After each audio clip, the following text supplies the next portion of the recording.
লড়াই করে আদায় করতে হয়েছে গরু কোরবানির অধিকারও। আজ পবিত্র ঈদুল আজহা ঢাকা সহ সারা দেশে মহাসমারোহ করে গরু কোরবানি চলছে, কিন্তু ৮০ বছর আগেও বাংলার মুসলমানদের এ অধিকার ছিল না।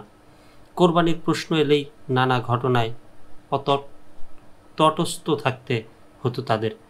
ঝামেলা এড়াতে অধিকাংশ মুসলমান ছাগল বা খাসি কোরবানি দিতেন। আজ যেভাবে বাংলাদেশের মুসলমানরা কোরবানির আনন্দে মাতোয়ারা, সেই অধিকার তাদের বাবা দাদাদের লড়াই করে আদায় করতে হয়েছে। ইতিহাসবিদ অধ্যাপক মুনতাসির মামুন বাংলাদেশের উৎসব নামক বইয়ে এমনটাই লিখেছেন। তিনি লিখেছেন, আজকে আমরা ঈদুল আজহায় অনায়াসে গরু কিনে এনে সহজেই কোরবানি দিয়ে ফেলি।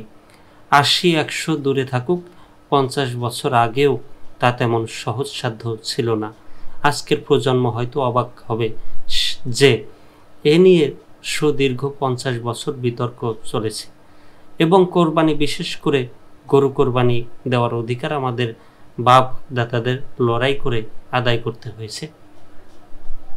এই পরিস্থিতি কেন হয়েছিল সে প্রসঙ্গে অধ্যাপক মামুন বলেন, বিভিন্ন জায়গায় যারা হিন্দু জমিদার ছিলেন তারা গরু কোরবানি নিষিদ্ধ করা শুরু করলেন।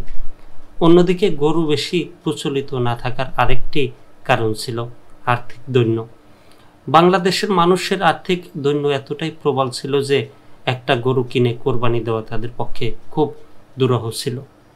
এমনকি উপমহাদেশে মুঘল সাম্রাজ্যের সময়েও এই অঞ্চলে গরু কোরবানি খুব একটা প্রচলিত ছিল না। মুঘল আমলে এই অঞ্চলে অনেক হিন্দু জনগোষ্ঠীর বসবাস ছিল, যে কারণে মুঘল সম্রাট আকবরের সময়েও গরু কোরবানিতে নানা বিধিনিষেধের বিষয়গুলো চলে আসে।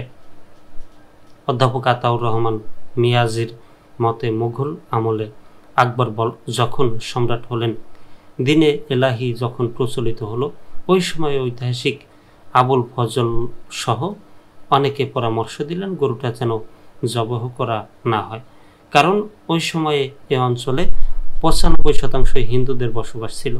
সঙ্গত কারণে এটা জবাই করা মানে হিন্দুদের অনুভূতিতে আঘাত দেওয়া। কোরবানি করলে তখন সাধারণ হিন্দুদের মনে ধর্মীয় অনুভূতির ক্ষেত্রে বিরূপ চিন্তা আসবে।